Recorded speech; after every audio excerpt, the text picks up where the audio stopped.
ప్రార్థన చేయాలి, తండ్రి అని ప్రార్థన చేయాలి. ప్రార్థన అనేది ఒక గొప్ప ఆయుధం. మనలో ఉండాల్సింది, ప్రతి ఒక్కరికి మనలో ఉండాల్సింది ప్రార్థన ఉండాలి. తండ్రి నన్ను క్షమించు అనే ఒక ప్రార్థన మనం చేయాలి. మనలో ఉండాల్సింది ప్రార్థన ఉండాలి. మన కొరకు, మన పాపముల కొరకు మనం ఖచ్చితంగా ప్రార్థన చేయాలి. ఈ లోకంలో ఏమైనా దొరుకుతుంది, కానీ ఒక క్షమించు అనేది మాత్రం దొరకదు.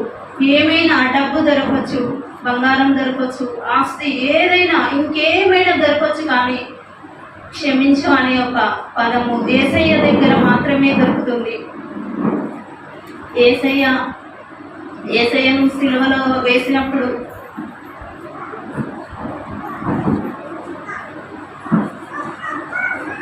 యేసయ్యను ఎవరైతే చుట్టుపక్కల ఉన్న వాళ్ళు ఎంతో మంది యేసయ్యను, సీతను సిలువ వేయరని ఎంతో మంది చుట్టుపక్కల ఉన్న వారందరూ కేకలు వేశారు. అలాగే యేసయ్య చేపలు, రొట్టెలు ఎవరికైతే పంచిపెట్టారో వాళ్ళే యేసయ్య మీద దుమ్ము వేశారు, దుమ్ము వేశారు. ఇతనిని శిక్ష వేయండి కేకలు వేశారు. పరదేశంలో ఉంది అని నిశ్చయంగా చెప్తున్నాడు దేవుడు. ఇక్కడ ఒక దొంగతో చెప్తున్నాడు, దొంగతో కూడా మాట్లాడుచు ఉన్నాడు దేవుడు. ఎందుకంటే దేవుడు అప్పుడు శివ మీద ఉన్నాడు, ఇటు పక్క ఒక దొంగ, ఇటు పక్క ఒక దొంగ దేవుని పక్కన ఏలాడదీయబడి ఉన్నారు. కాబట్టి దేవుడు దొంగలో ఎలా మార్పు వచ్చిందంటే, ఒక దొంగకు వచ్చింది, ఒక దొంగకు రాలేదు.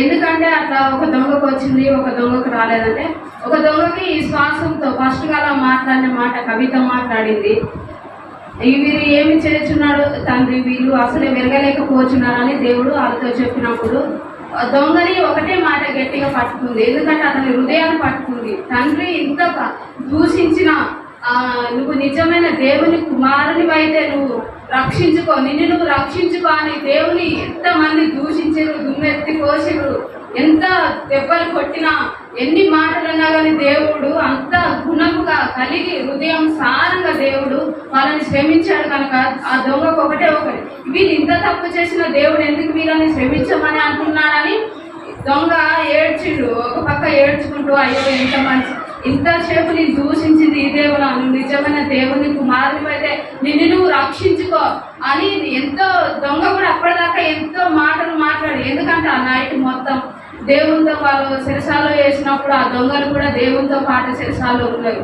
మళ్ళా మధ్యాహ్నం కల్లా వచ్చేసరికి దేవుని పక్కన వేలాడతీయబడి ఉన్నారు. ఎందుకంటే ఆ దొంగలు నిజంగానే ఆ దొంగ దేవుని వాక్యం విన్నాడంటే ఏం లేదు, దేవునితో సాహసం ఉందా, సాహసం లేదు. దేవుని ఎంబడియలే, దేవుని వాక్యం వినలే, దేవుని యొక్క మందిరానికి వెళ్ళలే. ఆ దేవుని మాటలు ఆ దొంగకు తెలియదు.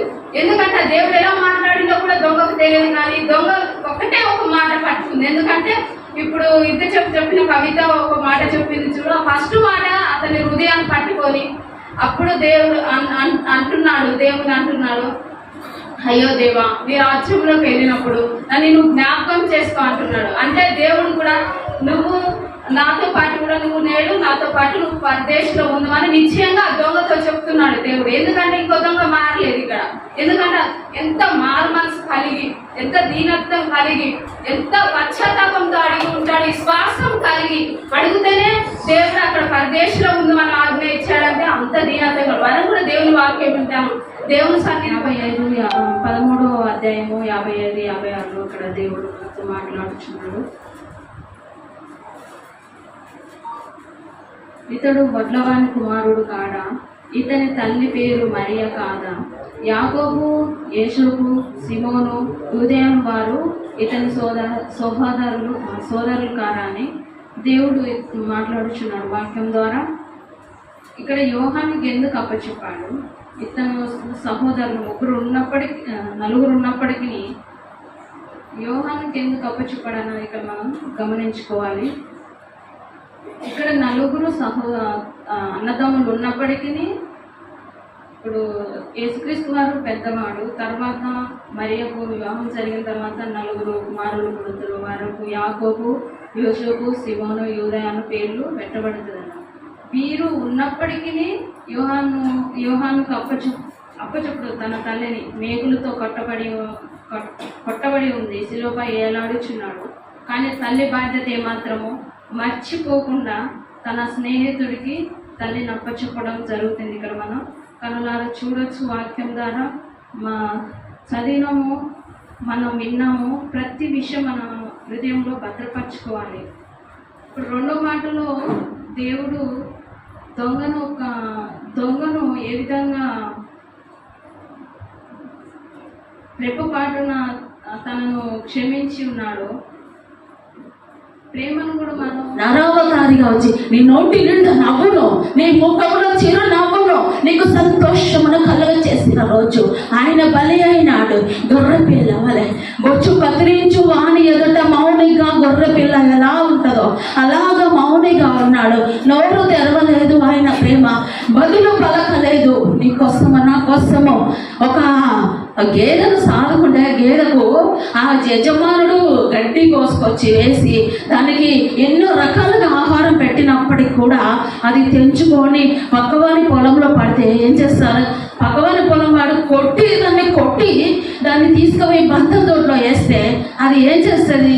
బంధదొడ్లో వేస్తే యజమానుడు పోయి దానికి కరే దయ్యముగా యజమానుడు పోయి దానికి దండగ కట్టి యజమానుడు దాన్ని నిమిత్తం ఆలోచించి దానికి దండగ యజమానుడు కట్టి దాన్ని విడుదల చేసి తీసుకొని ఇంటికి వస్తే ఏ రీతిగా ఉంటుందో అదే రీతిగా క్రయదయముగా ఆయన నువ్వు చేసిన పాపానికి నేను చేసిన పాపానికి ఆయన యజమానుడైన దేవాతి దేవుడు ఆయన శిలువలో మన కోసము ప్రాణం పెట్టి నిన్ను విడిపించుటకు, నిన్ను విమోచించుటకు, నీవు నరకాగ్నిలో ఉండకూడదన్న ఆ ఒక్క ఉద్దేశమును బట్టి ఆయన ప్రాణమును అర్పించి నిన్ను విడుదల చేసిన రోజు ఫ్రెండ్ యేసునామములో. హల్లెలూయా, హల్లెలూయా.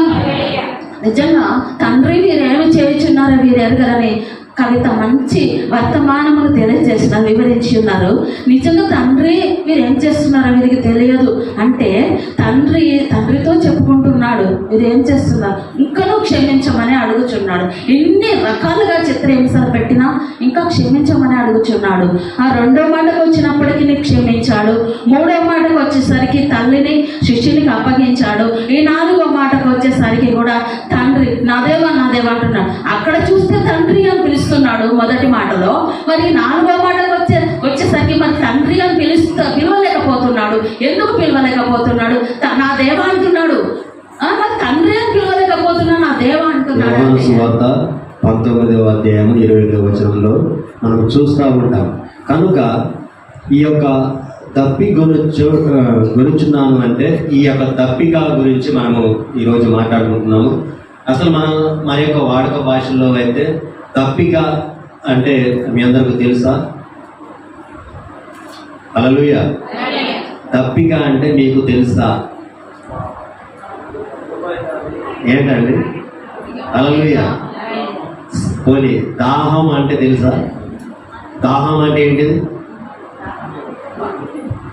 ధూప. మన వాడుక భాషలో అయితే ధూప. ప్రసన్న బాగా చెప్పేది అంటే వాడుక భాష ఎక్కువ వాడుతుంది అన్నట్టు. అంటే మనం కూడా వాడతాం, కానీ ఇలా అడిగేసరికి ఏంటో అన్నట్టుగా షాక్ అవ్వడం అవసరం లేదు.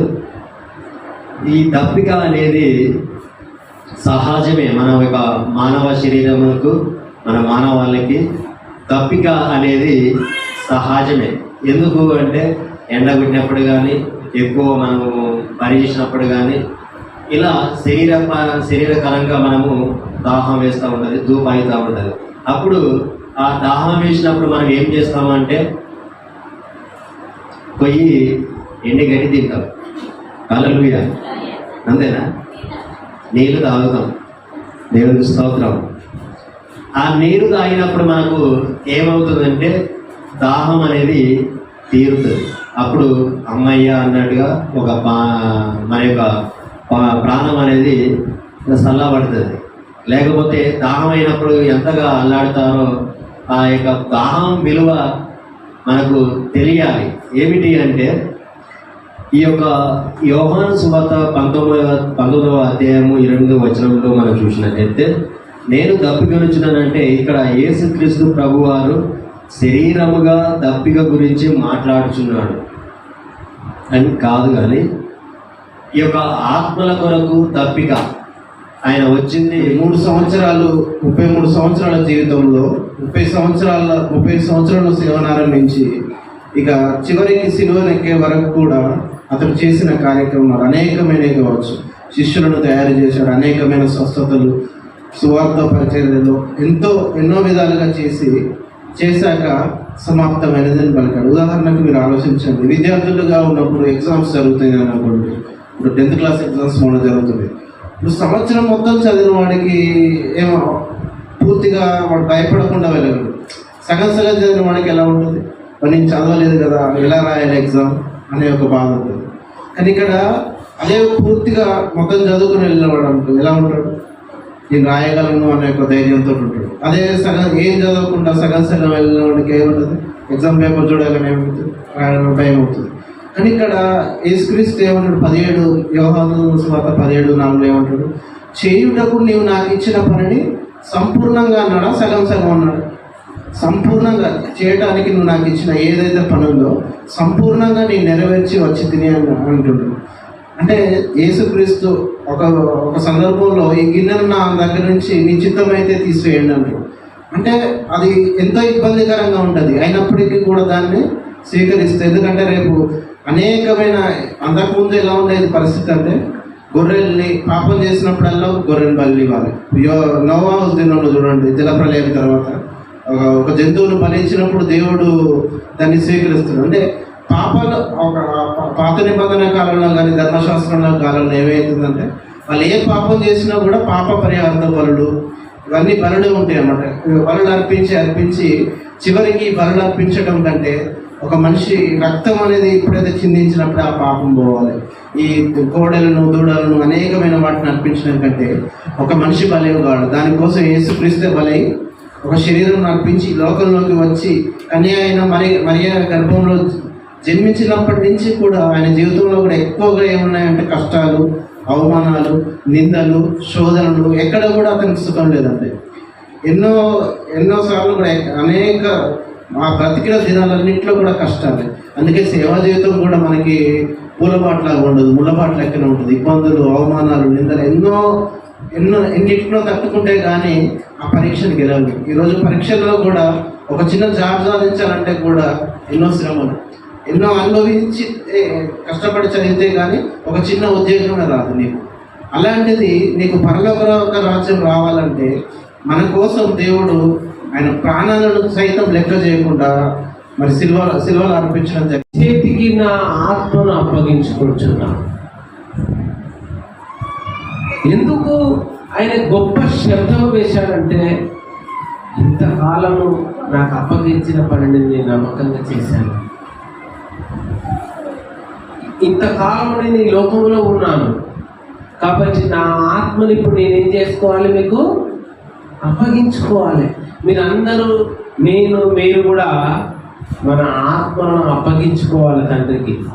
ఈ లోకంలో వచ్చాం, యాత్రికులుగా వచ్చాం, కొంతకాలం ఇక్కడ ఉంటాం, తర్వాత మన ఆత్మని దేవునికి అప్పగించుకోవాలి.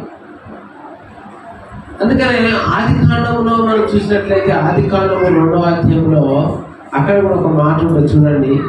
ఆది కాండము 2వ అధ్యాయంలో,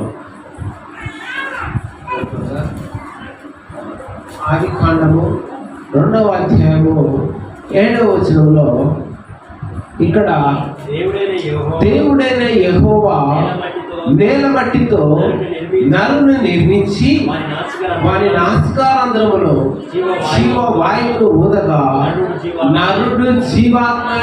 మనలో ఇప్పుడు ఏ ఆత్మ ఉందట? జీవము అని